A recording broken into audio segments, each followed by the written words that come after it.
এই শোনো না, আমাদের অন্ধবিশ্বাস চ্যানেলটি যারা এখনো সাবস্ক্রাইব করেননি প্লিজ সাবস্ক্রাইব করে দাও।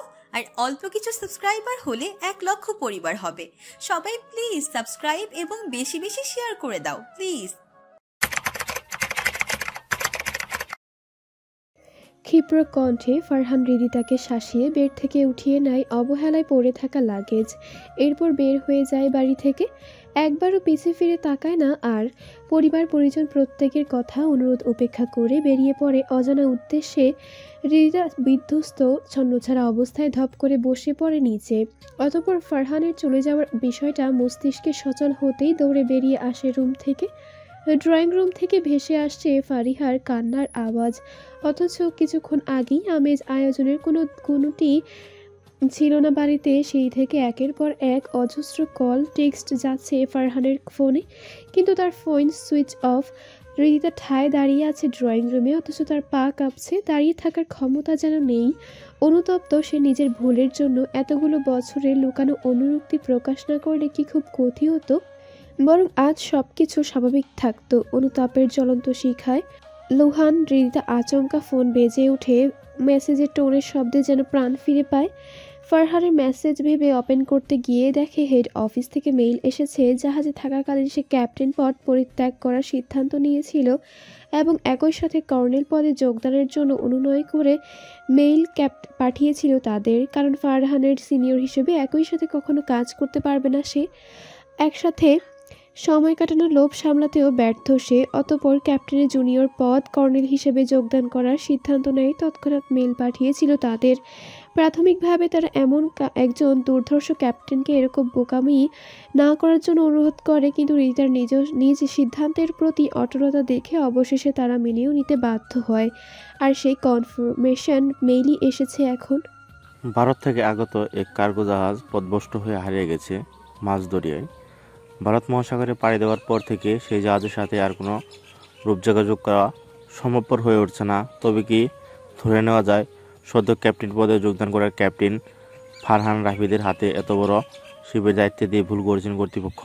নৌপথে যাত্রায় হারানো এই জাহাজের খবর আপাতত এই খবর। পরবর্তী কোনো খবর জানতে সঙ্গে থাকুন এবিপি আনন্দের সাথে।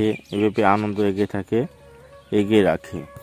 নিউজের চ্যানেল পরিবর্তন করতেই রায়হান সাহেবের চোখ আটকে যায় উক্ত খবরে। আশেপাশে তাকিয়ে টিভির ভলিউম যথাসাধ্য কম করে তিনি শোনেন পুরো নিউজটা। ইতিমধ্যে হু হু করে উঠছে বুক।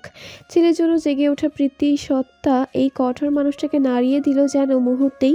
শক্ত খুঁটি নড়বড়ে হয়ে ওঠার মতো টলমলে হয়ে উঠলেন রায়হান সাহেব।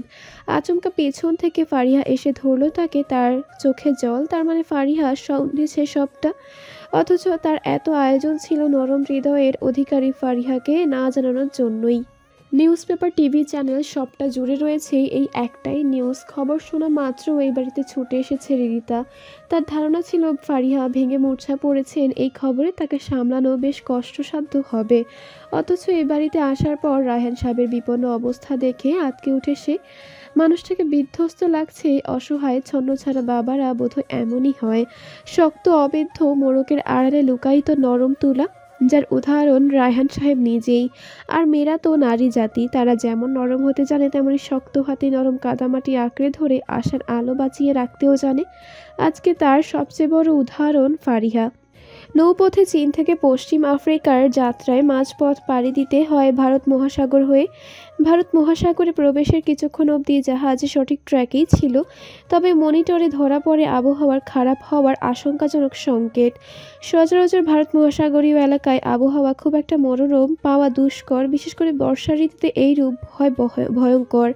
তাই এ ব্যাপারে বিশেষ মাথা না ঘামালেও সমুদ্রের গভীরে প্রবেশ করার পর আচমকা আবহাওয়ার তুমুল পরিবর্তনে জাহাজ উল্টে যাওয়ার জোগাড় মনিটরে দেখা যায়। সমুদ্রের ঢেউয়ের তোপে জাহাজ মাদাগাস্কার সাইড দিয়ে যাচ্ছে। ক্যাপ্টেন, অফিসার আর বিভিন্ন টিম মেম্বাররা তাদের যথাসাধ্য চেষ্টা করে জাহাজকে এক পাশে হেলে যাওয়া থেকে বাঁচাতে, অথচ উঁচু উঁচু ঢেউয়ের আছড়ে জাহাজ বারবার হেলে যাওয়ার উপক্রম। ফারহান আবহাওয়া মনিটরিং এর সাথে আশেপাশের অঞ্চলের দিকে লক্ষ্য করে, সাথে সাথে অফিসারকে জাহাজ ঘুরিয়ে অন্য একটা পথ বাছাই করার নির্দেশ দেয়। গভীর সমুদ্রে জলের ঘনত্ব বৃদ্ধি পায়, সেই সাথে চারদিকে জল ও বায়ু প্রবাহমান চাপে এক ধরনের সামুদ্রিক গতিবিধি লক্ষ্য করা যায়, যাকে বলে সোয়েল। এই সোয়েলের ফলে জাহাজ একপাশে হেলে যাওয়ার সম্ভাবনা থাকে বহুল। সমুদ্রের সাথে বিপুল এক সংঘর্ষের পর জাহাজ কোনো ক্রমে চীন দেশের সীমানা ছেড়ে বেরিয়ে আসে।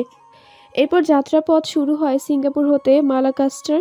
এতক্ষণে আবহাওয়া বেশ শান্ত। ফারহান স্বস্তির নিঃশ্বাস ফেলে, সেই সাথে হাসির ঝিলিক ফুটে ওঠে বাকি সকলের মুখেও। এই পুরোটা সময় যেন জীবন হাতে নিয়ে দম আটকে ছিল তাদের। রোদ ঝলমলে সকাল। ঘুম থেকে উঠে কেবিনের পর্দা সরাতেই এক চিলতে মিষ্টি রোদ ঠিকরে এসে পড়ে ফারহানের মুখে। ঘটনার আকস্মিকতায় ঝট করে চোখ বন্ধ করে নিলেও পরক্ষণে ধীরে ধীরে চোখ খুলে বাইরে তাকায় সে। প্রকৃতির সৃষ্টি রোদ্দুর মারাত্মক সুন্দর এক আলপনা আচমকা মন কেড়ে নেয় ফারহানের। মুখে ফুটে ওঠে এক চিলতে হাসি। গভীর সমুদ্রের জল এতটাই স্বচ্ছ যে রোদ্দুর সরাসরি জলের উপর পরে প্রতিফলিত হয়ে আসছে তার মুখে। হুট করে দেখলে মনে হবে যেন কোনো কাচের উপর পড়া আলোক রশ্মি। রাতের বৃষ্টি স্নাত আকাশের পর সকালটা আরও বেশি ঝলমলে যেন। সূর্য বিকিরণে কোনো কমতি রাখছে না। ফারহান ব্রেকফাস্ট করে ডেস্ক থেকে ফোন বের করে। জাহাজে আসার আগে একটা বোকার মতো কাজ করেছে সে। ফোনের সিমটা ভেঙে ফেলেছে রাগের মাথায়।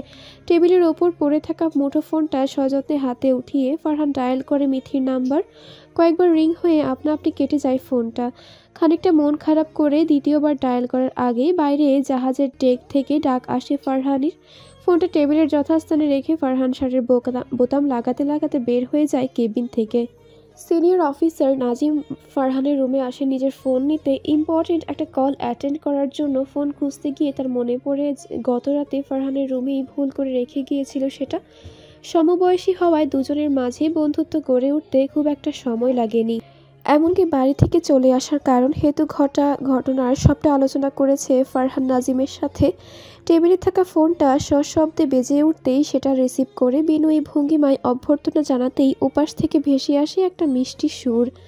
নাজিম তাৎক্ষণিক কান থেকে ফোন নামিয়ে নম্বর চেক করে। না, তার পরিচিত কোনো নম্বর তো নয়। তবে বাড়ি থেকে বেশ কিছুদিন ধরেই পাত্রী দেখা চলছে তার জন্য। তবে কি তাদের মধ্যে কাউকে পছন্দ করে ফেলেছেন মা ইতিমধ্যে? এমনকি তার ব্যক্তিগত নম্বর দিতেও দ্বিধাবোধ করেননি। ঘটনা যদি এমন হয় তবে মেয়েটা নিঃসন্দেহে মায়ের অতীব পছন্দের কেউ, নয়তো এতখানি তাড়াহুড়ো কখনো করতেন না তিনি। ওপাশের মেলি কণ্ঠের বারংবার আহ্বানে ধ্যান ভঙ্গ হয় নাজিমের। মেয়েটার কণ্ঠে কিছু একটা আছে। নাজিম আচমকায় ঠোঁট কামড়ে হাসে, অতঃপর নম্র কণ্ঠে সালাম দেয়। নাজিমের কণ্ঠ শুনে বিপরীতে মেয়েটার কণ্ঠের উগ্রতা কমে খানিকটা বিনয়ী কণ্ঠে বলে ওঠে, আপনি কে বলছেন? Marine officer Nazim officer. Marine officer কথাটা শোনা মাত্র কিয়ৎক্ষণের জন্য থেমে যায় মিথি। অতঃপর কথা শুরু হয় দুজনের। এসবের মাঝে দুজনে ভুলে যায় তারা অনাকাঙ্ক্ষিতভাবে পরিচিত। মিথির বাচ্চামো স্বভাব, কথার মাঝে খিলখিল করে হেসে ওঠা, এসবই মুগ্ধ করে নাজিমকে। অনাকাঙ্ক্ষিতভাবে পরিচিত থেকে তাদের সম্পর্ক এগিয়ে যায় বন্ধুসুলভ আচরণের পথে। জাহাজ আন্দামান নিকোবর দ্বীপপুঞ্জের গা ঘেঁষে দক্ষিণমুখী রওনা দিয়েছে। আন্দামান থেকে মাদাগাস্কারের যাত্রাপথ ধরে জাহাজ এগিয়ে চলেছে আপন গতিতে। যাত্রাপথে জাহাজকে সম্মুখীন হতে হয়েছে ক্রস তরঙ্গের সাথে, যেটা সমুদ্রের এমন এক স্রোত যা অন্য এক স্রোতের উপর দিয়ে প্রবাহিত হয়। তাছাড়া নিরক্ষরেখা থেকে মেরুর দিকে প্রবাহিত স্রোত, যা আশেপাশের স্রোতের তুলনায় উষ্ণ হয়। এই ধরনের স্রোতকে উষ্ণ স্রোত, আর মেরু থেকে নিরক্ষরেখা থেকে প্রবাহিত স্রোতকে শীতল স্রোত বলে, যা আশেপাশের জলের তুলনায় অনেকাংশে শীতল হয়। এছাড়াও সমুদ্রের মাঝে রয়েছে ফ্রিক তরঙ্গ নামের এক ধরনের স্রোত, যা দানব তরঙ্গ, ঘাতক তরঙ্গ, চরম তরঙ্গ ও অস্বাভাবিক তরঙ্গ নামেও পরিচিত। অস্বাভাবিকভাবে বড়, অপ্রত্যাশিত এবং হঠাৎ প্রদর্শিত পৃষ্ঠ তরঙ্গ, যা জাহাজ এবং বাতিঘরের মতো বিচ্ছিন্ন কাঠামোর জন্য অত্যন্ত বিপজ্জনক হতে পারে। ফ্রিক তরঙ্গ সৃষ্টি হয় মূলত ক্রস তরঙ্গ, উষ্ণ স্রোত ও শীতল স্রোতের সমন্বয়ে।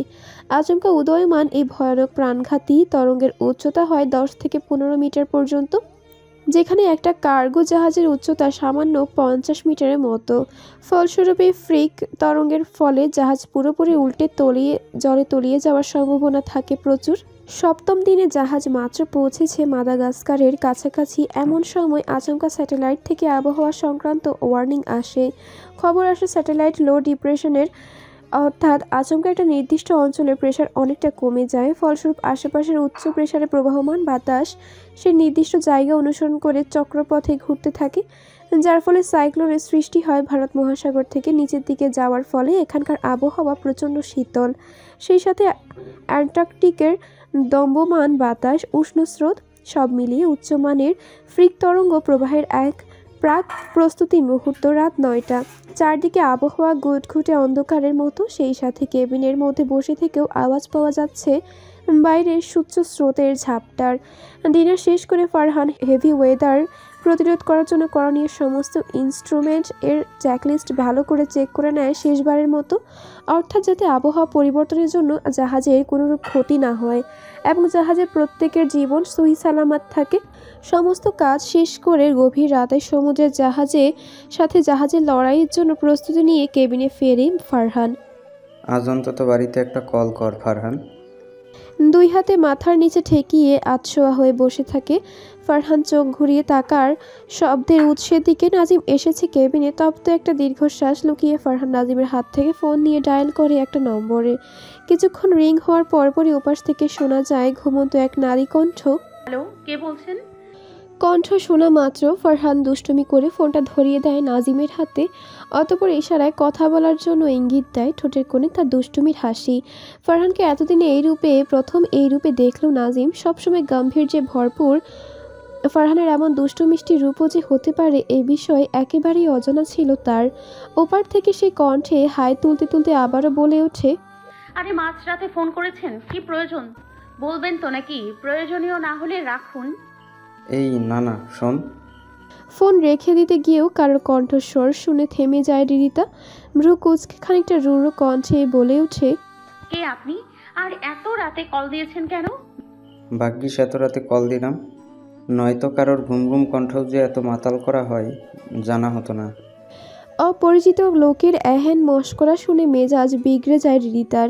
অত্যন্ত রাগী কণ্ঠে চিবিয়ে চিবিয়ে বলে ওঠে, মিস্টার সাচরা, আপনার সাচরামি করার জন্য বরাদ্দ নম্বরটা বোধহয় এই প্রথমবার ভুল জায়গায় চলে এসেছে। কারণ আপনার কথা শুনে মনে হচ্ছে আমার মতো কোনো মেয়ের সাথে এর আগে আপনার সাক্ষাৎ হয়নি, নয়তো এতদিনে কুকুরের মতো আপনার লেজটাও সোজা করে দিত।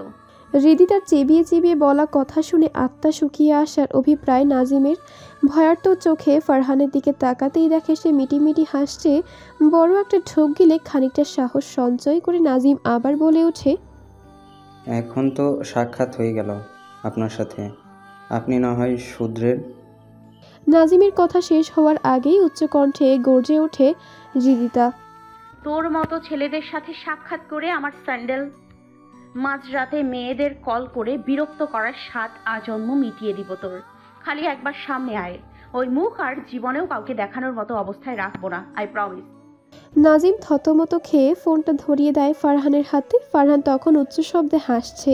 হো হো শব্দে সেই ধ্বনিত হয়ে পৌঁছায় ফোনের ওপারে থাকা মানুষটার কানে, অতঃপর কান হতে হৃদয়ে। কেমন আছিস? নীরবতার চাদর ভেদ করে ভেসে আসা ফোফানোর শব্দ ছাপিয়ে যাচ্ছে বাহিরের তীব্র ঝড় ঝঞ্ঝার শব্দকেও। ফারহান তপ্ত দীর্ঘশ্বাস ফেলে নখ দিয়ে মেজে খুঁড়তে থাকে মনোযোগ সহকারে। ইতিমধ্যে ফিসফিসানি ফোপানোর সুর তীব্র হয়েছে। হেঁচকি তুলে কান্না করছে রিদিতা। ফারহান অবাক হয় রিদিতাকে দেখে। দীর্ঘ 5 বছরের বন্ধুত্ব জীবনে এ যাবৎ রিদিতার এমনভাবে কান্না করতে দেখেনি কখনো। উদ্বিগ্নতা চেপে না রেখে বিস্ময়ে ভরা কণ্ঠে বলে ওঠে, রিদিতা, ঠিক আছিস তুই? কেউ কিছু বলেছে আমার সেদিন চলে আসা নিয়ে? কেউ কি তোকে কোনোভাবে দোষারোপ করেছে? মা কি কিছু বলেছে? কি হয়েছে বল প্লিজ। এইভাবে তো কান্না করিস না কখনো তুই। তোর মুখে কান্না অসহ্য লাগছে। প্লিজ প্লিজ চুপ কর। কি হয়েছে একটাবার বল, আমি সব ঠিক করে দেব। তবু তুই কান্না করিস না। অশ্রুসিক্ত কণ্ঠে জোর করে হাসে রিদিতা। কতগুলো দিন পর ফারহানের কণ্ঠস্বর শুনল সে। চেপে রাখা নিঃশ্বাসগুলো বোধহয় একে একে সব মুক্ত হচ্ছে। তাই তো প্রতিটা নিঃশ্বাসের গভীরতা এত বেশি, যেন কত শত দীর্ঘশ্বাস জমিয়ে রেখেছিল বুকের মধ্যে। কিভাবে ঠিক করবি তুই? হ্যাঁ, নিজের অজান্তেই যে জীবন আমাকে উপহার দিয়ে গেছিস, পারবি তা মুছে ফেলতে? পারবি হৃদিতার পুরনো সাহস ঐদত্থ ফিরিয়ে দিতে? হৃদিতা এখন ভয় পায় জানিস, ভয় পায় জনসমাগম। 10টা লোকের মাঝে 9 জনই বাঁকা চোখে তাকায় আমার দিকে, খুঁটিয়ে খুঁটিয়ে চেষ্টা করে আমার খুঁত ধরার। নিজেদের মাঝে আলোচনা করে আমার কমতি নিয়ে। কমতি না থাকলে তো সবার সামনে এভাবে রিফিউজ হতাম না আমি। ভাগ্য আমাকে যে জীবন উপহার দিয়েছে, জানি না কিসের দোষে এই পরিণতি লেখা হলো। তবে আমি তাদের কখনোই ক্ষমা করব না, যারা আমার জীবনের সবটুকু আলো ছিনিয়ে অন্ধকার কূপে থেকে দিয়েছে। কখনোই ক্ষমা করব না। আর আমাকে? ফারহানের কণ্ঠে বিষাদ। হৃদিতা থমকায়, বুক কেঁপে ওঠে তার, ভেঙে আসা ঠোঁট প্রতি কষ্টে আটকে রাখে নিঃশ্বাস। নিজের অংশের দোষ স্বীকার করি না আমরা। ছুরি দিয়ে হাত কাটলে দোষ হাতের হয় না, হয় ছুরির। তুই আমার এমনই এক অংশ। ফারহান থমকে যায় কিয়ৎক্ষণের জন্য। এত কাছ থেকেও এতদিনের একবারের জন্য হৃদিতার অনুভূতি বুঝতে পারেনি কিভাবে লুকিয়ে রেখেছিল সে এতখানি ভালোবাসা। এইটুকু বুকের মধ্যে কষ্ট হয়নি, হয়েছে তো বটেই, হয়েছে বলেই তো আজ তার প্রকাশ ঘটছে ক্ষণে ক্ষণে। আচমকা অদ্ভুত এক ইচ্ছে চেপে বসলো ফারহানের মনের মাঝে। হৃদিতাকে দেখার ইচ্ছে। কানে ফোন চেপে রেখে ফারহান পর্দা সরিয়ে শিফের বাইরে তাকালো। রীতিমতো উথাল পাথাল অবস্থা এখনও খুব একটা বেগতিক না হলেও সম্ভাবনা প্রখর। জলের তোড়ের সাথে ক্রমাগত যুদ্ধ চালিয়ে ওপর নিচ করে পিচিং মুভমেন্ট করছে জাহাজ। ভাগ্য সহায় না হলে আজ রাতেই তাদের প্রাণ সংশয় হওয়ার সম্ভাবনা বেশ। ঝট করে অডিও কল কেটে দিয়ে ভিডিও কল দেয় ফারহান। হৃদিতা রিসিভ করে নিচের দিকে তাকিয়ে আছে, দেখেই বোঝা যাচ্ছে অনেকখানি কান্না করেছে খানিকক্ষণ আগে। চোখে মুখে লালহাব আভা কান্নার আর বিষাদের ছাপ। ঠোঁট কামড়ে কান্না আটকে রাখার চেষ্টা করছে মত্ত। ফারহান হাসে, বেশ শব্দ করেই হাসে। কঠোর খোলসের আড়ালে সুপ্ত নরম শামুকের ন্যায় স্নিগ্ধ লাগছে হৃদিতাকে। মস্তিষ্ক ফারহানকে সিগন্যাল দেয় বারংবার সে নিষিদ্ধ তোর জন্য, কিন্তু মন নিষিদ্ধ জিনিসের প্রতি ঝোঁক তার বরাবরই বেশি। হৃদিতা তাকায় এদিকে। নিরলস ভঙ্গিতে দ্রুত মাথা নাড়ে হৃদিতা, যার অর্থ সে কোনোভাবেই তাকাবে না। কি ব্যাপার, এমন করছিস কেন? তুই জানিস আমি কেমন পরিস্থিতিতে আছি? টাকা বলছি এদিকে। ফোনের দিকে তাকালে যদি তুই হারিয়ে যাস। এমন তো কত শতবার হয়েছে। মনে হয়েছে তুই এসেছিস, তোকে ছুঁতে পারছি, কিন্তু পরক্ষণেই হাওয়ার সাথে মিশে আমাকে বোকা বানিয়েছিস। এবার আর পারবো না তোর হারিয়ে যাওয়ার মেনে নিতে। প্লিজ এই কঠিন কাজটা আমাকে বলিস না। আজ না তাকালে সত্যি হয়তো আর কোনোদিন দেখতে নাও পেতে পারিস। হৃদিতা চমকায়। ফারহানের কণ্ঠস্বরে বাক্যের সত্যতা প্রমাণ পাচ্ছে। ঝট করে চোখ তুলে তাকায় সে। উস্কো খুস্কো চেহারা, শীতল চাহনি। ফারহানের চেহারায় ক্লান্তির ছাপ স্পষ্ট। হৃদিতা জিজ্ঞাসু দৃষ্টিতে তাকায় ফারহানের দিকে। চোখের কোলে এখনো জমাট বেঁধে রয়েছে অশ্রুকণা। হৃদিতার এহেন অবস্থার জন্য নিজেকে দায়ী করলেও মস্করা করার উদ্দেশ্যে নিয়ে বলে, কি ব্যাপার, মরা কান্না করছিস কেন? বিয়ে না করেই কি বিধবা হলি নাকি? এই সত্যি করে বলতো, লুকিয়ে বিয়েটি করে রাখিসনি তো? যে হারে শোক পালন করছিস, আমার কিন্তু বেশ সন্দেহ লাগছে ব্যাপারটা। ফারহান, তুই জীবনেও শুধরানোর মানুষ না। ফালতু জিনিস নিয়ে মস্করা না করে কি হয়েছে বল। জাহাজে কি কোনো রকম সমস্যা হয়েছে? কোনো পার্ট ক্ষতিগ্রস্ত হয়েছে? তুই ঠিক আছিস তো? সম্ভবত কালকের মধ্যে মাদাগাস্কারে পৌঁছে যাব, যদি সব ঠিকঠাক থাকে। আর না হলে কি? মনিটরে ডার্ক রেড অ্যালার্ট। হঠাৎ করে সামনে থেকে বিশাল উচ্চতার ফ্রিক ওয়েভ। আপাতত জাহাজ স্টেবল থাকলেও বাকি রাতটুকু পরিস্থিতি বোধহয় সামলানো যাবে না। হৃদিতা হতবাক দৃষ্টিতে তাকিয়ে থাকে নিস্তব্ধতার চাহনি। অতঃপর দুই হাতে মুখ ঢেকে হু হু শব্দ করে কেঁদে ওঠে। বিস্ময়ে হতবাক ফারহান, অন্তরাত্মা কেঁপে ওঠে তার। হৃদিতা এভাবে কাঁদছে, ঠিক কতখানি আঘাতে জর্জরিত হলে তার মতো স্ট্রং মেয়ে ছন্ন ছাড়ার মতো কাঁদতে পারে। নিজেকে ভীষণ অসহায় লাগে ফারহানের। এভাবে কাঁদছিস কেন হৃদিতা? তোর মতো স্ট্রং মেয়েকে এভাবে একদম মানাচ্ছে না। Please grow up. মেয়েদের মতো এত আবেগী হয়ে কাঁদতেও পারিস তুই? ও মাই গড। ভালোবাসা মানুষকে ঠিক কতখানি দুর্বল করে দেয় তা বোঝার ক্ষমতা তোমার নেই। সম্রাট আকবরের মতো নির্দয় হৃদয়হীন মানুষের মনেও কোমল স্পন্দন সৃষ্টি করার মতো ক্ষমতা রাখে যে ভালোবাসা। আমি সেই ভালো আমাকে বেসেছি।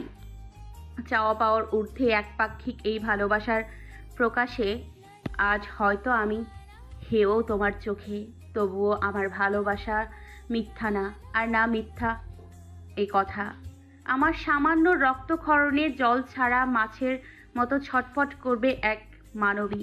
শোনো প্রিয়, তুমি শুধু ভালোবাসাকে অনুভব করেছো প্রেয়সীর কাছাকাছি থেকে, আর আমি আমার ভালোবাসাকে বেঁচে থাকার একমাত্র কারণ হিসেবে বেছে নিয়েছি। মাঝরাত ফারহান মনিটর এরিয়া ছেড়ে বের হয়ে আসে বাইরে। জলোচ্ছ্বাস জাহাজকে সামনে থেকে হিট করছে বারবার, ফলস্বরূপ জাহাজের গতিবেগ কমতে থাকছে ক্রমান্বয়ে। এমন এক পর্যায়ে যেখানে জাহাজের গতিবেগ বেশি না হলে যে কোনো মুহূর্তে উল্টে যেতে পারে, অথচ সামনে থেকে আসা তরঙ্গকে কাটিয়ে এর চেয়ে বেশি গতিবেগে যাওয়া সম্ভব হচ্ছে না। ফারহানের নির্দেশে একজন অ্যাসিস্ট্যান্ট বাইনোকুলারের মাধ্যমে আশেপাশে পর্যবেক্ষণ করে বিধায় অন্য কোনো জাহাজ দেখা যায় সেই উদ্দেশ্যে। তাপমাত্রা অতিরিক্ত কম হওয়ার জন্য শীতল বাড়ি, বাতাসের চাপ বেশি, ফলস্বরূপ চারদিকে গাঢ় অন্ধকার ছাড়া খালি চোখে কিছুই দেখা যাচ্ছে না। মাথার উপর থাকা সার্চ লাইট জ্বালিয়ে জাহাজ এগিয়ে যাচ্ছে গন্তব্যে। রাত 3টে। ফারহান মাত্র ঘুমানোর প্রস্তুতি নিচ্ছে। আচমকা বড় বড় কিছু তরঙ্গ আসে সামনে থেকে। অতিরিক্ত ধাক্কা খেয়ে জাহাজ একপাশে হেলে গেছে প্রায়। এই পরিস্থিতির জন্য প্রস্তুত ছিল না অনেকেই, ফলস্বরূপ আচমকা ধাক্কায় আহত হয়। তাদের মধ্যে একজন। ফারহান পায়ে চোট পেয়েছে প্রচণ্ড, তবু হাল না ছেড়ে খুঁড়িয়ে খুঁড়িয়ে চলে আসে কন্ট্রোল রুমে।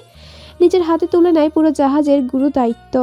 অতঃপর তরঙ্গকে সোজাসুজিভাবে কেটে কখনো বাম পাশে হেলে পড়া জাহাজকে এক ঝটকে ডান পাশে হেলিয়ে স্বচ্ছ তরঙ্গের মাঝ দিয়ে বেরিয়ে যায়। পরিস্থিতি প্রতিকূলে, অথচ ফারহানের ভীষণভাবে মনে পড়ছে হৃদিতার বলা শেষ কথাগুলো।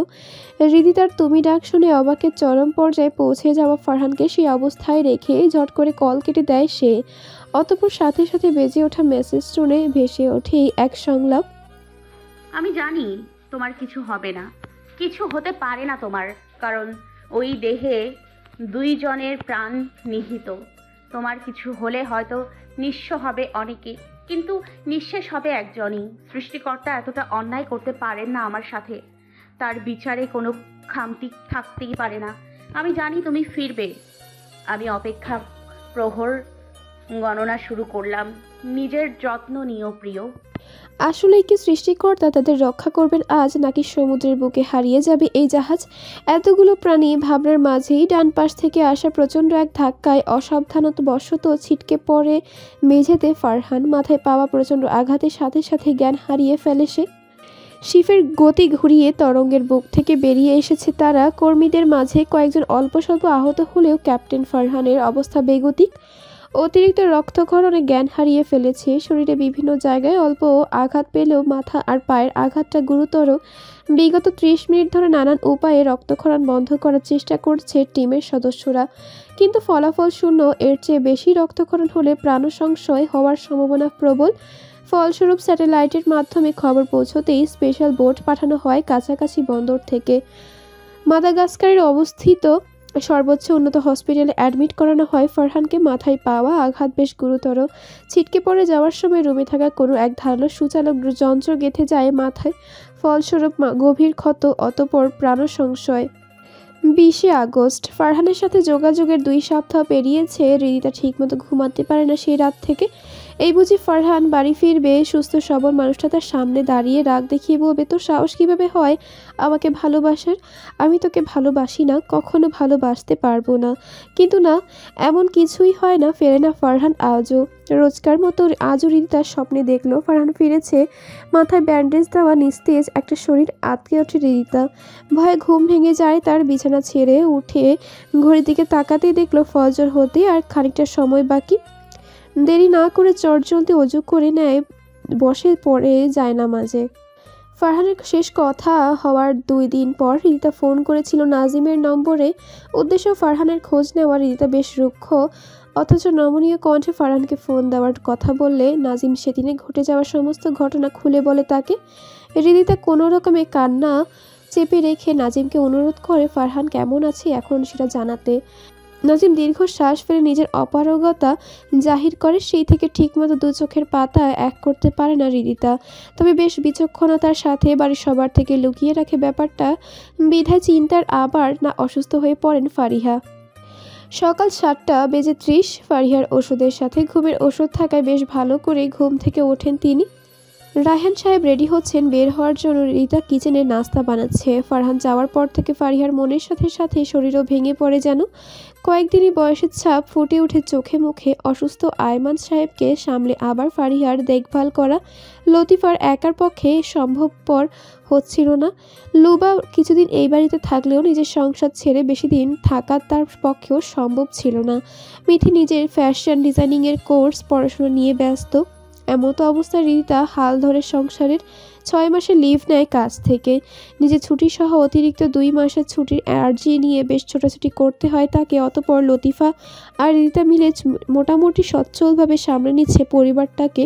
মেন গেট হতে সাইরেন বাজিয়ে ছুটে আসছে অ্যাম্বুলেন্স। গরম চায়ের কাপ হাতে রিদিতার ফারিহার ঘুম থেকে ডাকার উদ্দেশ্যে তার রুমের দিকে পা বাড়িয়েছিল মাত্রই অতপর সাইরেনের শব্দে কেঁপে ওঠে বুক, থেমে যায় কদম। মনের মধ্যে উকি দিতে থাকে নানান কুচিন্তা।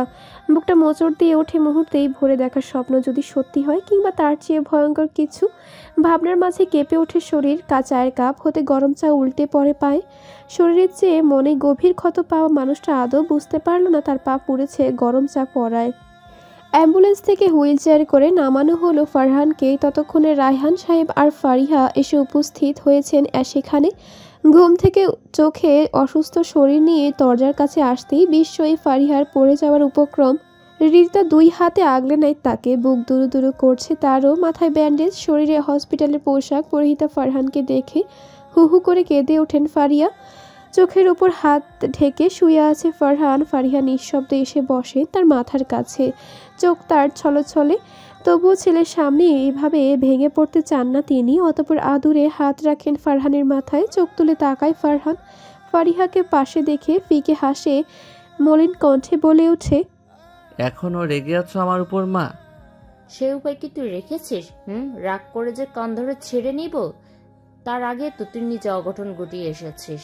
এই কি হাল করেছিস নিজের? কিভাবে হলো এসব? ফারহান একে একে সব খুলে বলল ফারিহাকে, শুধুমাত্র রিতার বলা কথাগুলো বাদ দিয়ে। সবটা শুনে ফারিহা শুকরিয়া জানান সৃষ্টিকর্তার নিকট। অনেক বড় বিপদ হওয়া থেকে তার সন্তানকে বাঁচানোর জন্য সৃষ্টিকর্তার নিকট অসংখ্য ধন্যবাদ জ্ঞাপন করেন। সকালের মিষ্টি রোদে ঘুম ভাঙে ফারহানের। কতগুলো দিন পরে নিঃশ্বাস ভরে মুক্ত বাতাস টেনে নেয় ভেতরে। হসপিটালের মেডিসিনের গন্ধযুক্ত বাতাসে দম বন্ধ হয়ে আসছিল যেন। বেডে ভর দিয়ে কোনো ক্রমে উঠে আধশোয়া হয়ে বসে ফারহান। এমন সময় রুমে আসেন ফারিহা। ফারহানকে উঠতে সাহায্য করে বেড থেকে। ফারিহার সাহায্যে ফ্রেশ হয়ে রুমে এসে সাইড টেবিলের দিকে তাকিয়ে বেশ অনেক অবাক হয়। ব্রেকফাস্ট থেকে শুরু করে মেডিসিন একে একে সাজানো সব। ভ্রু কুঁচকে মায়ের দিকে প্রশ্নবিদ্ধ চাহনিতে তাকাতেই হেসে ফেলেন ফারিহা। উচ্ছ্বাস ভরা কণ্ঠে বলে ওঠেন, মেয়েটি সত্যিই পারে বটে। সবকিছু একা হাতে গুছিয়ে ঠিক তোর জিনিসগুলো কেমন গুছিয়ে দিয়ে গেল দেখ। মেয়ে মানে? আমার কয়টা মেয়ে আছে শুনি? রিদিতা। কিন্তু কাল থেকে তো দেখতে পেলাম না ওকে একবারও। আমি এসেছি জেনেও একবারও আসলো না দেখতে। ও আবার এত সকাল সকাল উঠতে শুরু করলো কবে থেকে? দারুণ উন্নতি। ফারহানের রসিকতা বুঝতে পেরে চোখ পাকিয়ে তাকান ফারিহা। অতপর রাগান্বিত কণ্ঠে বলে ওঠেন, আমার মেয়েকে নিয়ে একদম ফাজলামি করবি না বলে দিলাম। কি অবস্থায় ফেলে গিয়েছিলি মেয়েটাকে? তোর কোনো ধারণা আছে? অন্য কেউ হলে আর কখনো এই বাড়ির ছায়াও মারতো না। অথচ মেয়েটাকে দেখ কি সাবলীল ভাবে নিজেকে বুলিয়ে আমাদেরকে সামলে নিয়েছে। বিগত দিনগুলো অনেক কিছু ঘটে গিয়েছে ফারহান। কি বলছো? কিছুই তো বুঝতে পারছি না। প্লিজ মা, পরিষ্কার করে বলো একটু। তুই বাড়ি ছেড়ে বেরিয়ে যাওয়ার সাথে সাথে আত্মীয় স্বজনদের মাঝে নানান ধরনের গুঞ্জন ছড়িয়ে পড়েছে। যেহেতু রিদিতা আসা যাওয়ার আগে থেকে তুই এই বাড়ি ছেড়েছিস, তাদের ধারণা তোর সাথে তার বিশেষ কোনো সম্পর্ক ছিল। তাই তো তোদের না জানিয়ে আমরা এভাবে বিয়ের সিদ্ধান্ত নেওয়ার সাহস পেয়েছি। না হলে বিয়ের আগে একই ছাদের তলায় এভাবে রাত কাটানোর মতন কাজে আশকারা দিতাম না আমরা বড়রা। আর এখন যখন বিয়ের কথা উঠেছে, তুই বিয়ের আসর ছেড়ে পালিয়েছিস। কারণ মেয়ের নিশ্চয় চরিত্রের দোষ আছে। না হলে এতদিন একসাথে থেকে আজ কেন বিয়ে না করতে নারাজ হলি? বড় লোকের সুন্দরী মেয়েরা এমন অনেক ছেলের সাথে রাত কাটায়, এটা তাদের কাছে জল ভাতের মতন। এসব জেনে তুই বিয়ে করতে অস্বীকার করেছিস। এসব কথা ঠিক যেমন আমাদের কানে এসেছে, হৃদিতার কানেও গিয়েছে। কিছু মানুষ তো কৌতুক করে মেয়েটার মুখের উপর বলেছে যে, আহারে মেয়েটাকে কে বিয়ে করবে এখন? বিয়ের দিন বর এভাবে বিয়ে ভেঙে দিয়ে চলে গেল। এত সুন্দর দেখতে মেয়েটার ভাগ্য এমন কেন যে হলো? মেয়েটার সব মুখ বুজে সহ্য করলেও ওর কোলে জমা জল আমি দেখেছি। ভেতর থেকে ভেঙে গুড়িয়ে গিয়েছে, নিজেকে গুটিয়ে নিয়েছে সব কিছু থেকে। প্রয়োজন ছাড়া বাড়ি থেকে বের হতো না। এমনকি যে সংসারটা দেখেছিস, মেয়েটা না থাকলে কবে যে ছন্নছাড়া হয়ে যেত। আমাদেরকে সহ এই বাড়িটাকে একাই আগলে রেখেছে। মেয়েটা নিজেই হাসতে ভুলে গিয়েছে, অথচ আমাদেরকে ভালো রাখার চেষ্টা করেই যাচ্ছে। পার্থ। ফারহান তাজ্জব বনে যায়। তার চলে যাওয়া নিয়ে রিতার দিকে এতগুলো আঙুল উঠবে জানলে সে কখনোই রেগে গিয়ে বাড়ি ছাড়তো না, বরং পরিস্থিতি সামলে বিয়েতে না করত। কৃতজ্ঞতায় বুক ভারী হয়ে আসে তার। ফারহান এতক্ষণে বেশ বুঝতে পারছে রিতা ভয় কিংবা সংকোচের কারণেই এতক্ষণ তার সামনে আসেনি, নিজে আড়াল থেকেও খেয়াল রাখতে তার যথাযথ। আজ 3 দিন হয়ে গেছে ফারহানের বাড়ি ফেরার। এই 3 দিনে অনেক ডাকার পর রিতা তার সামনে আসেনি। সকালে নাস্তা শেষে টেবিলে রাখা ওষুধগুলো একে একে খেয়ে নিল সে। আচমকা দরজার কাছাকাছি কারো পায়ের শব্দ শুনে চোখ তুলে তাকায় সে। মনে মনে আশা করে রিদিতাকে, অথচ চোখ তুলে তাকাতেই দেখতে পায় কান্নারত মিথিকে। গাল বেয়ে জল গড়িয়ে পড়ছে তার। চোখাচোখি হতেই দৌড়ে রুমে ঢুকে ফারহানের বুকে আছড়ে পড়ে সে। কান্নার দমকে কেঁপে কেঁপে উঠছে যেন। ফারহানের রুম থেকে মেলি কণ্ঠে কান্নার শব্দ শুনে রিদিতা দরজার আড়ালে গিয়ে দাঁড়ায়। অতঃপর যা দেখে বুকটা মোচড় দিয়ে ওঠে তার।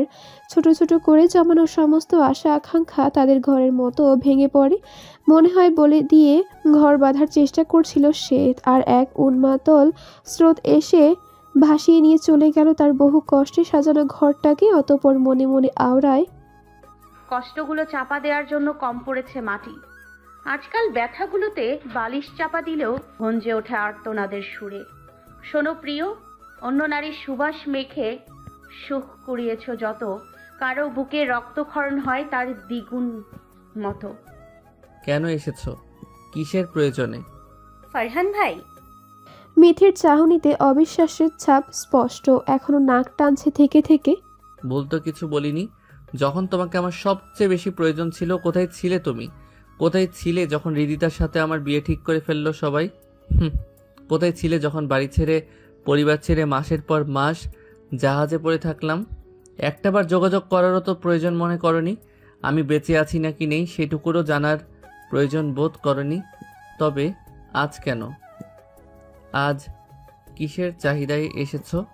ফারহান ভাই, আপনার মাথা ঠিক নেই, অস্থির লাগছে আপনাকে, রাগের মাথায় ভুল বকছেন। প্লিজ আমরা শান্তভাবে কথা বলি পরে। কিসের পরে? আজই, এখনই কথা হবে। সব কথা হবে, প্রয়োজনে শেষ কথা হবে। মিথি ভীতু চোখে তাকায় হাট হয়ে খুলে থাকা দরজার দিকে, যেন হুট করেই কেউ এসে এসব শুনে না ফেলে, নইলে ব্যাপারটা খুবই বিশ্রী আকার ধারণ করবে।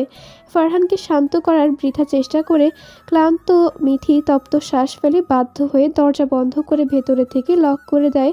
অতঃপর 2 হাতে মাথা চেপে বসে পড়ে বেডে। শান্ত পরিবেশ, শুধু শান্ত নয় বরং ভয়ঙ্কর রকম শান্ত। এজন্য কোনো বিকট ঝড়ের প্রারম্ভিক ক্ষণিকের নীরব মুহূর্ত। ফাঁকা রুমে দুটো নিঃশ্বাস ব্যতীত কিছু শোনা যাচ্ছে না। আচমকা মিথি পাশ ঘেঁষে বসে ফারহানের ডান হাতের কোমল পৃষ্ঠ দিয়ে ছুঁয়ে দেয় ফারহানের খোঁচা খোঁচা দাড়ি যুক্ত গাল। অতঃপর অত্যন্ত নমনীয় কণ্ঠে বলে ওঠে, কেমন আছেন ফারহান ভাই? এত অশান্ত কেন হচ্ছেন? আমার উপর এত কিসের রাগ? সব শুনবো আমি, বলুন। মিথির কথা শুনে তাচ্ছিলের হাসি হাসে ফারহান। অতঃপর বাঁকা চোখে তাকিয়ে বলে ওঠে, শুনে কি করবে? সেই তো 2 দিন পর তোমার নিজের জীবনে ফিরে যাবে। তখন তো আমাদের মতো ছোটোখাটো মানুষদের মনে করার সময় মিলবে না।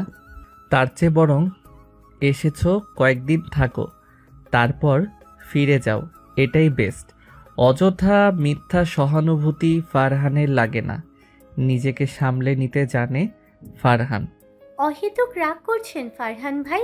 আমি এখানে আসি শুধুমাত্র আপনার জন্য, আপনাকে দেখতে। জানেন, আপনার অবস্থা শোনা মাত্র ক্লাস বাদ দিয়ে ছুটে এসেছি।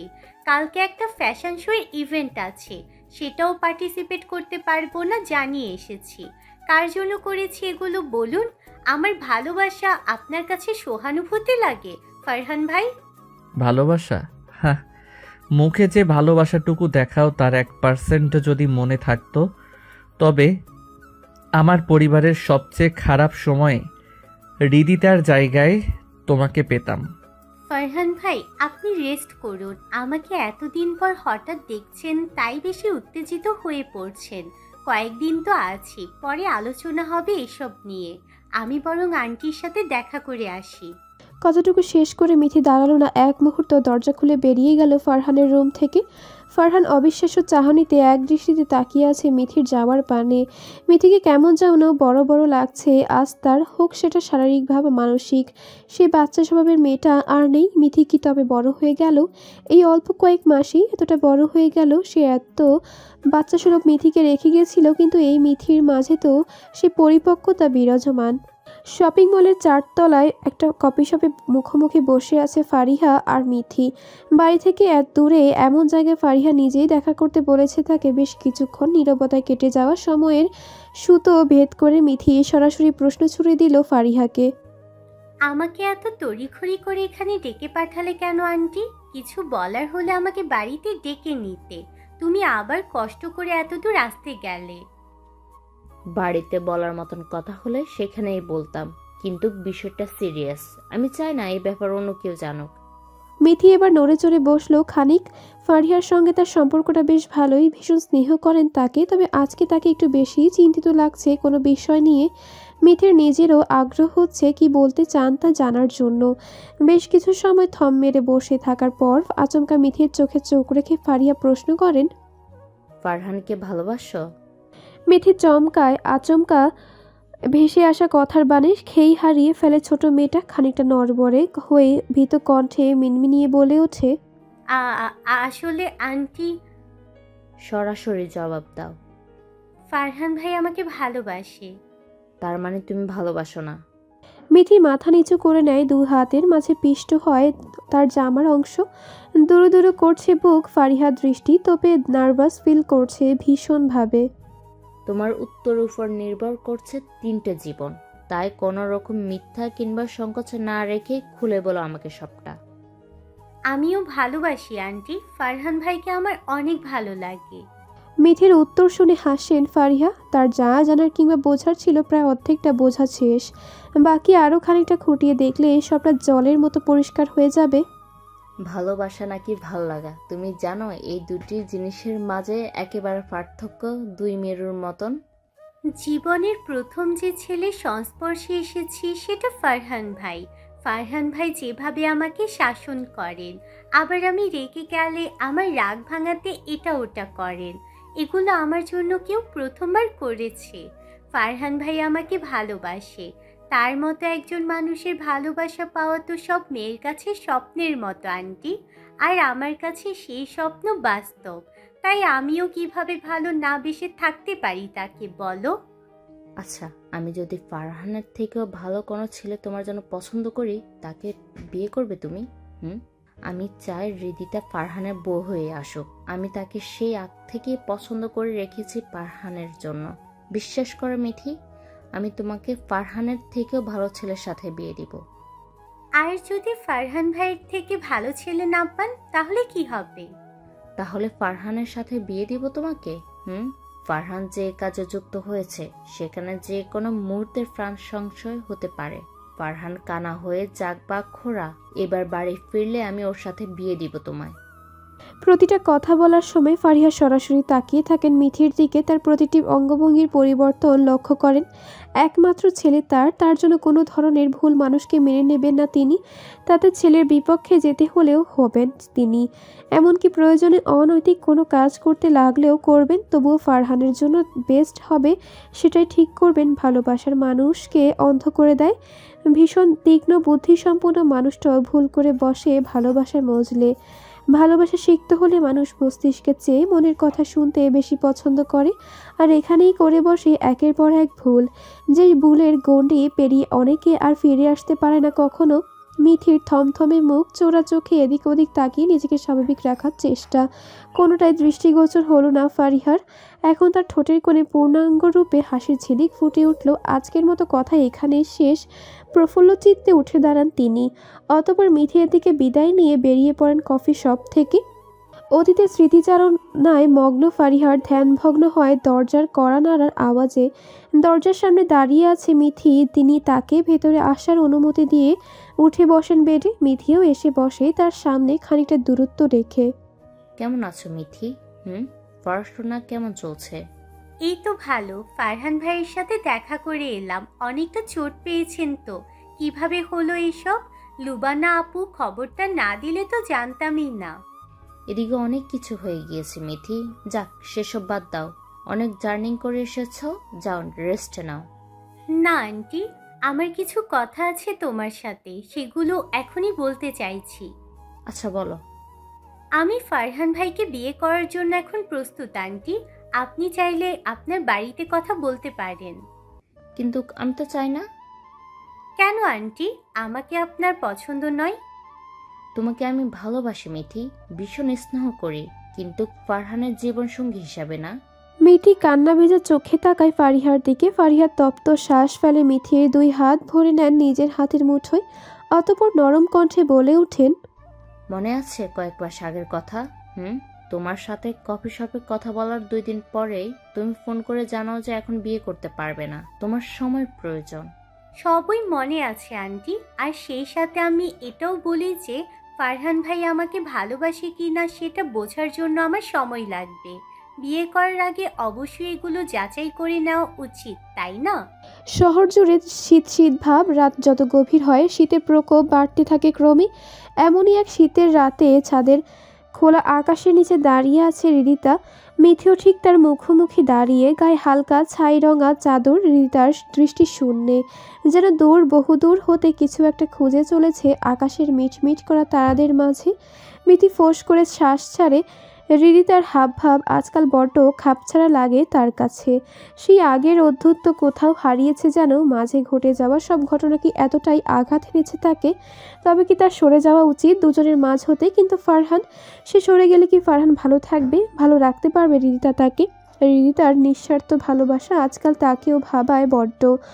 হৃদয় চিরে বেরিয়ে আসে গভীর দীর্ঘশ্বাস। সে হয়তো হৃদিতার মতো সর্বস্ব ত্যাগ দিয়ে ভালোবাসতে পারেনি কখনো ফারহানকে, কিন্তু ভালোবেসেছে। এ কথা তো মিথ্যে নয়। মিথ্যে নয় তার অনুভূতি, কিন্তু তা কোথাও যেন একটা সংকোচ আঁকড়ে ধরে তাকে। আচ্ছা, ফারহান কি আজও ভালোবাসে তাকে? আর তার সাথে বিগত দিন ঘটে যাওয়া ঘটনা, এসব জানার পরও কি ফারহানের অনুভূতি একই থাকবে? কোনো নড়চড় হবে না? কিছু বলবে মিথি? হৃদিতাকে সরাসরি তার চোখে চোখ রেখে তাকিয়ে থাকতে দেখে খানিকটা ভরকায় মিথি। শীতল সে দৃষ্টিতে কি শুধুই বেদনা, নাকি অন্য কিছু শক্তপোক্ত বাসা বেঁধে আছে বেদনায় আমিলন দৃষ্টির আড়ালে? চিঠিটা কই রিধিতা আপু? কিসের চিঠি? হৃদিতার কণ্ঠ শীতল কুয়াশার সাথে মিশে যাচ্ছে মুখ হতে নির্গত উষ্ণ ধোঁয়া স্রোত, কিংবা হয়তো চাপা কোনো দীর্ঘশ্বাস। কেন সরিয়েছো চিঠিটা? তুমি কিসের কথা বলছো বুঝতে পারছি না আমি। যাওয়ার আগে ফারহানের ব্যাগে কোনো চিঠি ছিল না। মিথি হাসে হৃদিতার কথায়। এতক্ষণে হৃদিতাও টের পেয়েছে মুখ ফসকে ভুল কিছু বলে ফেলার ঘটনা। এখনো লুকোচুরি করে কি কোনো লাভ আছে? তার চেয়ে বরং আজ মুখোমুখি প্রকাশ হোক সব সত্যি। আর রাগঢাক করার মতো আছেই বা কি? গুছিয়ে কথা বলা শিখে গেছো দেখছি। তা এসব উন্নতি কারোর দৌলতে নতুন? রিধিতা, বারবার ভুল বুঝে এসেছো তুমি আমাকে। আজও সেই একই কাজ করছো।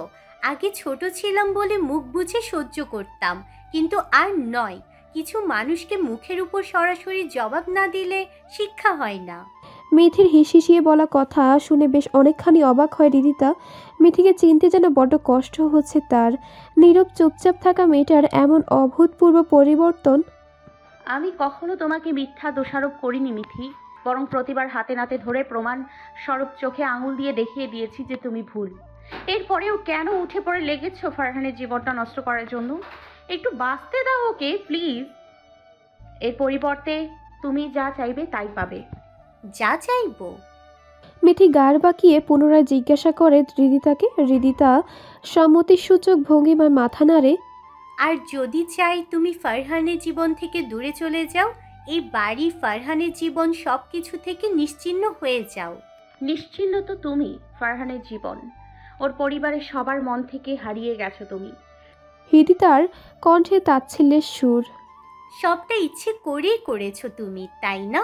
মিথির কণ্ঠ কাঁপছে, অথচ চোখ মুখ শক্ত, ভেতরটা ফেটে পড়ছে আক্রোশে।